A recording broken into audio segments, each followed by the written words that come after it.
Guys, I'm so excited to be doing a review slash first impressions-ish kind of video today on the new Anastasia Prism palette. I have it on right now. This is the look I came up with, and if you want to learn more, stay tuned. Also, don't forget to like, comment, subscribe, and also thumbs up this video, and I'm not gonna ramble on now. Let's get into it.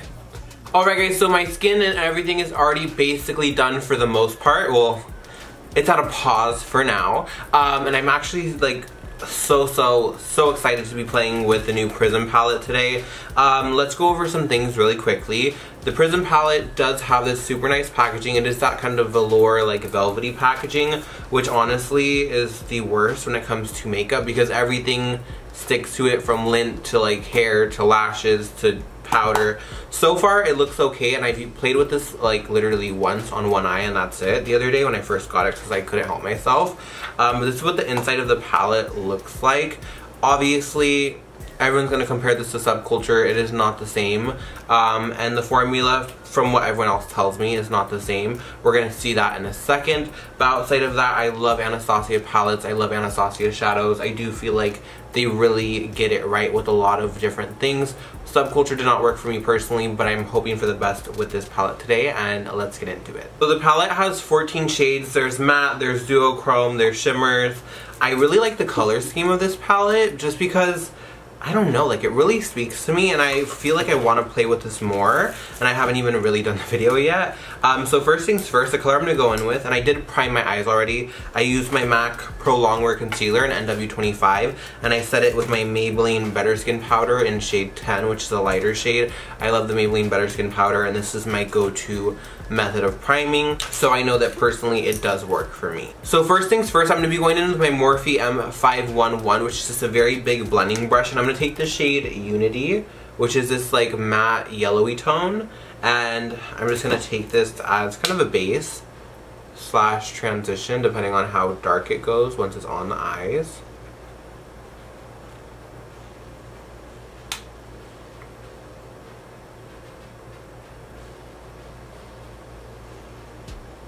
And so far, these shadows definitely aren't as soft as Subculture. Not so much that they're not as soft, but they're not as like powdery in the best way.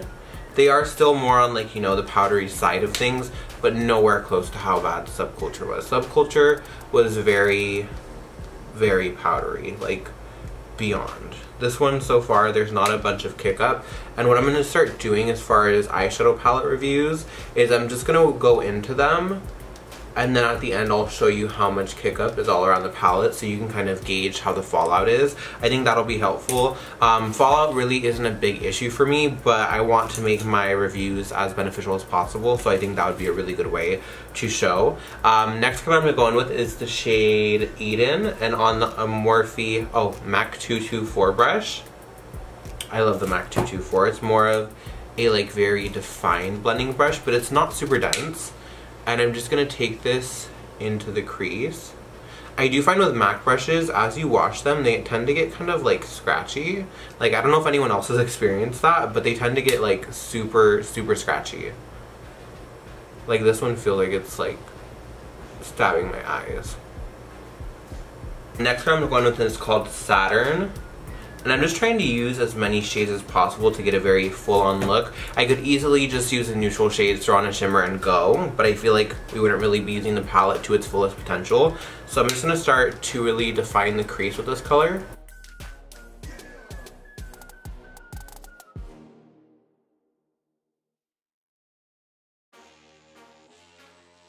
Now I'm going to dip into this color called Parallel right here, and this is a Morphe R39 brush. It's from the rose gold brushes, and then I'm going to take this shade, and I should have put a powder under my eyes, but I'm totally not because I can't. Like, whenever I do that, my under eyes literally look like reptile skin, and I'm not going for that look today, so it's not happening today. But I'm just basically taking this powder and being ever so gentle with it and starting to bring it up and then into the crease. I want this look to be smoky, but controlled smoky. So with that being said, I put product on now. I'm just really going to work on blending it out. And then once I feel like it's fully blended out, then I'll add more. So far the shadows blend for the most part pretty well. Usually for me, I do my brows, then I do under concealer, like underneath the brows, and then I kind of buff it down, and then I kind of do a transition, so that way everything blends a lot more seamlessly. So if you see it and you think it's patchy right now, just wait till the end, it looks better. Next color I'm going to go in with is actually the color called Throne. Now, that's this one right here, and this has so much like depth to it. And it's a very like creamy shadow, like you can tell it has a lot of, I don't know if you would say like glycerin in it, or I don't know what exactly there is in it, but it's almost like blue, purple, yellow, green, and it's just stunning. It's a very like creamy shadow, like you can feel how creamy it is while it's in the pan. So what I'm actually going to do is wet this Makeup Addiction Cosmetics brush. I'm just taking this on the brush and tapping off any fall down before going in. And this is so stunning, wow.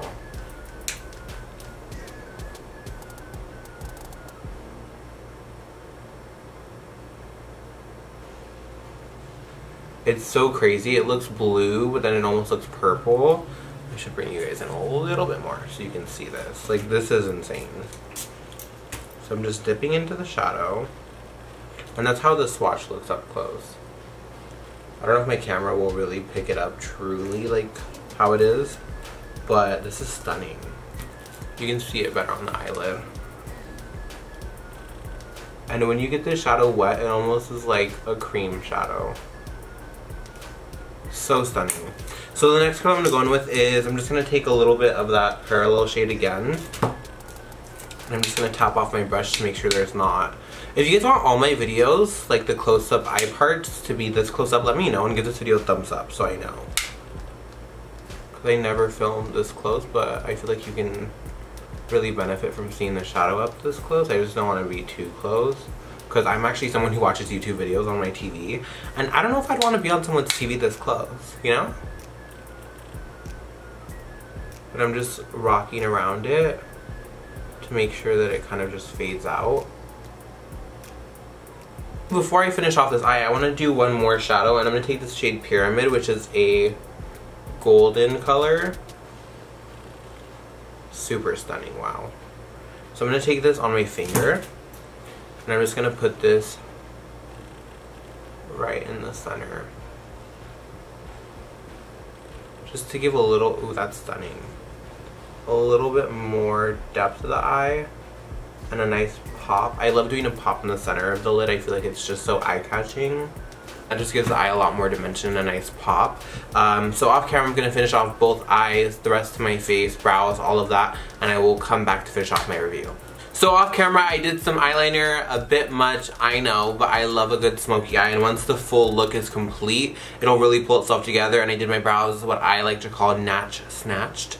And for those of you guys who don't know what that is, I like to keep them, you know, like natural. Well, there's nothing natural about these, but I like to keep them more on like the, you can see the hair, but they're still snatched.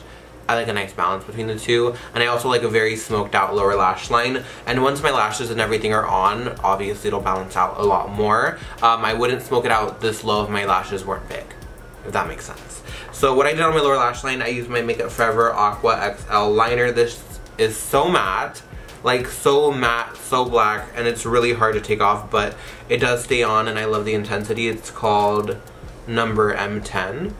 And it just looks like this. These last forever. There's a gray one, there's a brown one, there's a bunch of colors. And then all I did was I smoked it out with Saturn, Eden, and then I put Throne right over top to just give a little bit of an iridescence, but not too much. So the next thing I'm going to do is I really wanted to do this on camera, so we could kind of experiment together. I really wanted to use this shade called Sphere on the inner corner. Now, whenever I do anything on my inner corners, I really like to go in and make sure that it is bright before I put anything there, because sometimes if your inner corners are dark and you don't really conceal the darkness there and you put like some kind of color, it can look a bit muddy, or it can make the eyes look kind of sallow. That's just kind of my experience with it, so I always like to go in with like a brightening powder just to brighten up. and have it there as a base for the inner corner highlight. So for the shade Sphere, I'm trying to think what kind of brush I should use. I kind of want to go synthetic, but I'm not really... No, I'm just going to use like a pencil brush like this. This one's kind of turnt a little bit because I think I left it to dry and it was like in a towel and it got turned. So I'm taking the shade Sphere, which is that lime green.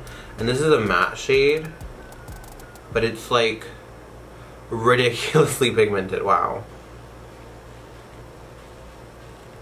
And I just kind of want to... Okay, this is getting messy. I'm getting scared now. So I'm just taking that brush that we used before. And I think you can use this shade wet too. I think that's what was suggested when I watched Norvina's video. I'm just putting this on. Okay, that's like really bright. Wow. So when using this color, I would highly suggest working with it slowly and not putting too much at once because it is very, very intense. Like, it's ridiculously pigmented. And then I think just to add a bit of shimmer, I'm gonna dip in to the shade called Lucid right here. It looks white, but it has the most stunning like yellow duochrome to it.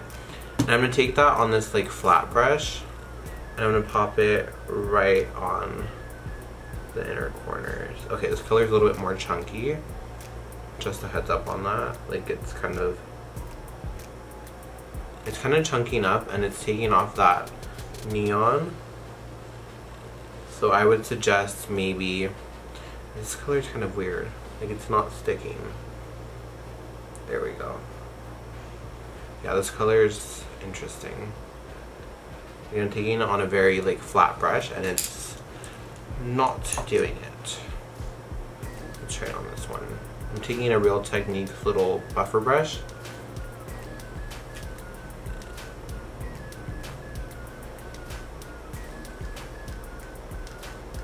And I don't want to wet it because I feel like if I wet it, it's going to disrupt the green. So what I'm going to do is I'm going to dip in the Sphere, then Lucid at the same time. So you get kind of a mixture.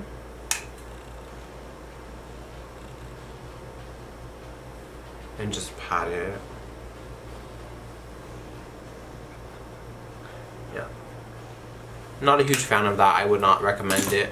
Off camera, I'm going to do some mascara, and then I'm going to do lashes, and then I also have the glow kit and 2 blush kits to review. So I'm also going to film that today, and that'll be a separate video because I think they kind of deserve their own kind of light, and the shadow palette should stay a single as well. I will be right back to finish off my final thoughts.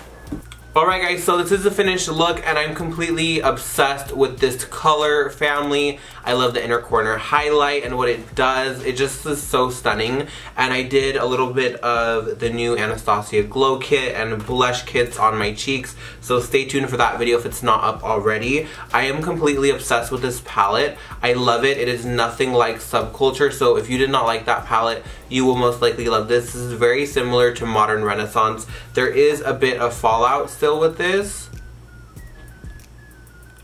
Like, as you can see, there's still fallout in the palette, but it's nothing compared to how the Subculture one was. I feel like I didn't have to work as hard to get an even blend. I love the look, I love the color combinations. When you look at it at first, it can be like, really? Like, that's gonna work? But it totally does. And if you guys wanna see more looks with this palette, please give this video a thumbs up and let me know in the comments down below. I'm already thinking of like some grungy fall looks we can totally do. And yeah, I hope you guys like this. Don't forget to like, comment, subscribe, and let me know what else you guys wanna see. And until next time, I will see you then.